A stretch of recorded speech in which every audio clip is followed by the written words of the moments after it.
Advocate Sebastian Paul ടെലിഫോണിലുണ്ട്. Advocate Sebastian Paul, ഇതിപ്പോൾ ആദ്യ തവണയല്ല. ഈ വയറിനെതിരെയുള്ള നടപടി പല ഘട്ടങ്ങളിൽ ഇതിനു മുൻപ് ഉണ്ടായിട്ടുണ്ട്. സിദ്ധാർത്ഥ് വരദരാജനും ഇത്തരത്തിലേക്കുള്ള നടപടികളൊക്കെ നേരിടുന്നയാളാണ്. അതിൽ കോടതിയിലേക്ക് പോവുകയും അറസ്റ്റിൽ നിന്നൊക്കെ പരിരക്ഷയുൾപ്പെടെ കഴിഞ്ഞ ദിവസം നേടിയിട്ടുമുള്ള വ്യക്തിയാണ്. കരൺ ഥാപ്പറിനും സിദ്ധാർത്ഥ് വരദരാജനുമെതിരെ വീണ്ടും അസം പോലീസ് രാജ്യദ്രോഹ കുറ്റമാണ് ഇത്തവണ ചുമത്തിയിട്ടുള്ളത്. നമ്മൾ എങ്ങനെയാണ് ഈ നീക്കത്തെ കാണേണ്ടത്?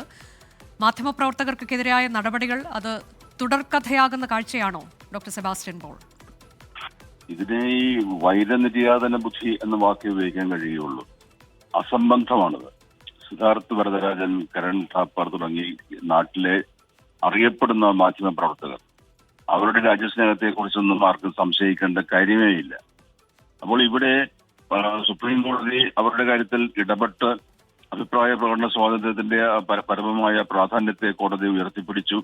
അങ്ങനെ അഭിപ്രായം പറയുന്നത് മാധ്യമ വാർത്തകളാകാം, ലേഖനമാകാം, അല്ല ഏത് രൂപത്തിലുമാകാം.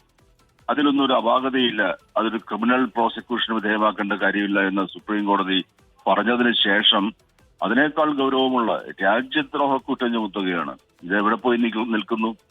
അടിയന്തരാവസ്ഥയുടെ 50-ാം വർഷത്തിൽ അടിയന്തരാവസ്ഥയ്ക്കെതിരെ പൊരുതിയ പ്രസ്ഥാനമാണ് തങ്ങളുടേത് എന്നൊക്കെ അവകാശപ്പെടുന്നത്. ഒരു മേനി പറയുന്ന കൂട്ടർ രാജ്യം ഭരിക്കുമ്പോഴാണ് ഇത് സംഭവിക്കുന്നത്.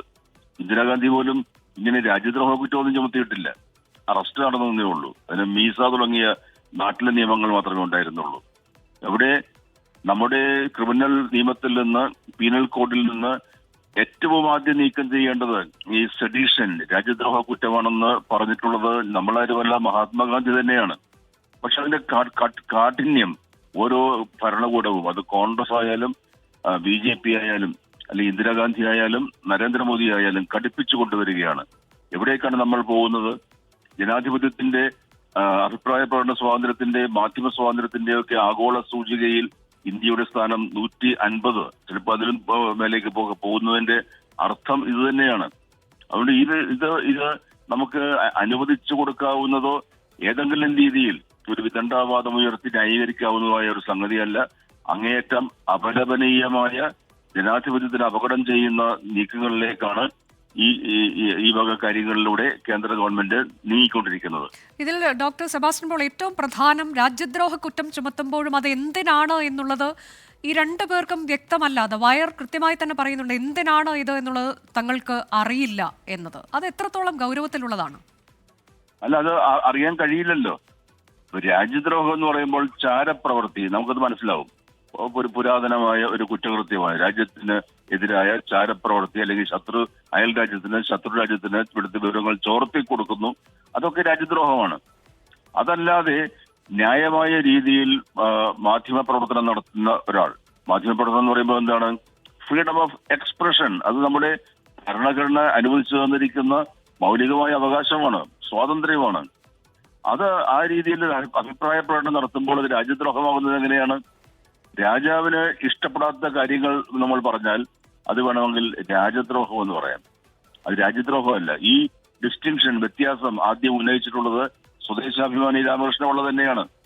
അപ്പൊ അതിന് പകരം ഇവിടെ രാജ്യം ഭരിക്കുന്ന പാർട്ടിക്കോ അല്ലെങ്കിൽ രാജ്യം ഭരിക്കുന്ന പ്രധാനമന്ത്രിക്കോ അനഭിമതമായ അഭിപ്രായ പ്രകടനം നടത്തിയാൽ അത് അവർക്കെതിരെയുള്ള ദ്രോഹമാണെന്ന് വേണമെങ്കിൽ പറയാം.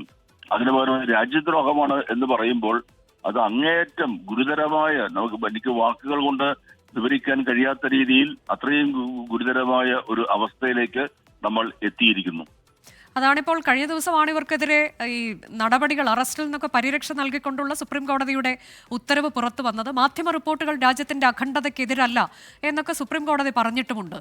എന്നിട്ട് പോലും ഈ തരത്തിലേക്ക് നടപടികളുമായി പോകുമ്പോൾ എന്താണ് നമ്മൾ മനസ്സിലാക്കേണ്ടത്? കോടതി പറയുന്നത്, പരമോന്നത നീതിന്യായ കോടതി പറയുന്നത് പോലും തങ്ങൾക്ക് ബാധകമല്ല എന്ന തരത്തിലേക്ക് പോവുകയല്ലേ ഡോക്ടർ സെബാസ്റ്റ്യൻ പോൾ?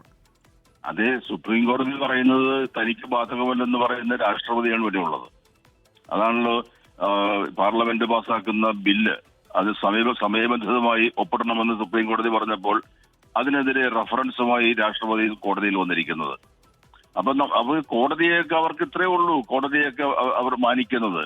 അങ്ങേയറ്റത്തെ എന്ന് പറയുമ്പോൾ എനിക്ക് നേരിട്ട് അനുഭവമുള്ള അവസ്ഥയായിരുന്നു അടിയന്തരാവസ്ഥ.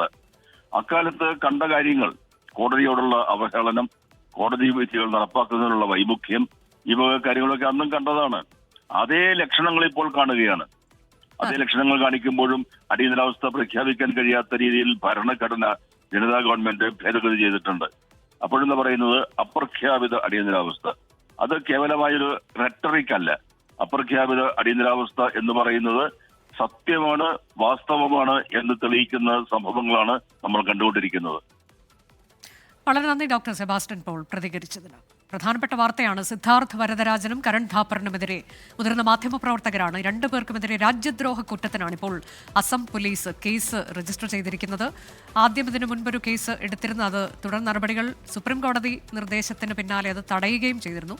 പക്ഷേ ഇപ്പോൾ അടുത്ത കേസ് വന്നിരിക്കുകയാണ്. എന്നാൽ എന്താണ് ഈ കേസിന് ആധാരമായത് എന്നുള്ളത് ഈ നോട്ടീസ് ലഭിച്ചവർക്ക് പോലും വ്യക്തമായിട്ടില്ല എന്നുള്ളതാണ് ഏറ്റവും വിചിത്രമായ കാര്യം.